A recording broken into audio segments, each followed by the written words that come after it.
Morning everyone. इतना सब कुछ हो रहा है पूरे दुनिया के स्टेज पर। अभी जो भी ट्रम्प ने किया उस सब का सिलसिलेवार अगर देखा जाए तो धीरे धीरे करके सबसे पहला निष्कर्ष निकल के आता है कि एशिया के क्षेत्र में इंडिया को कहीं ना कहीं कंटेन करने की कोशिश है। दूसरा समझ में आ रहा है कि ट्रम्प को किसी की परवाह नहीं है, चाहे नाटो हो, चाहे यूरोपियन यूनियन हो, चाहे कोई कंट्री हो।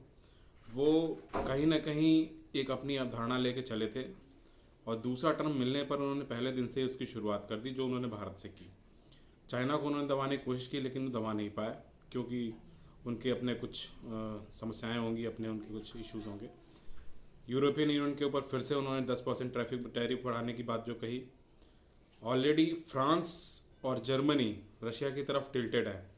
फ्रांस तो खुल के कह रहा है ग्रीनलैंड के मुद्दे पर यूरोपियन कंट्रीज और यूएसए दो फाड़ हो चुके हैं।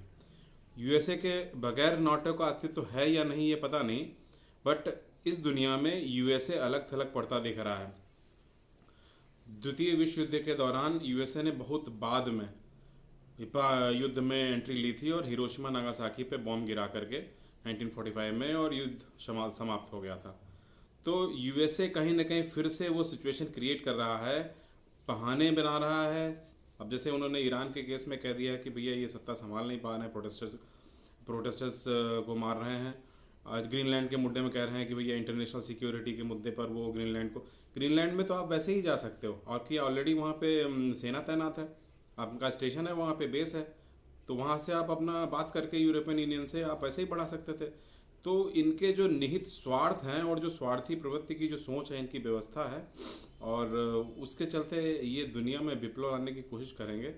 और अच्छी बात है एक तरीके से देखा जाए कि ये नेटो का जो सिस्टम टूटा है और western countries particularly European Nations जो एशिया की तरफ टिल्ट हुए हैं, इससे थोड़ा भौगोलिक जो पॉलिटिकल सिस्टम है उसमें परिवर्तन देखने को मिलेंगे। और मुझे लग रहा है कि जैसे कहते हैं ना कि जब बारिश होती है तो एक ही छत के नीचे सांप और आदमी और शेर बैठता है, क्योंकि वही बात है, समस्या जब बड़ी हो।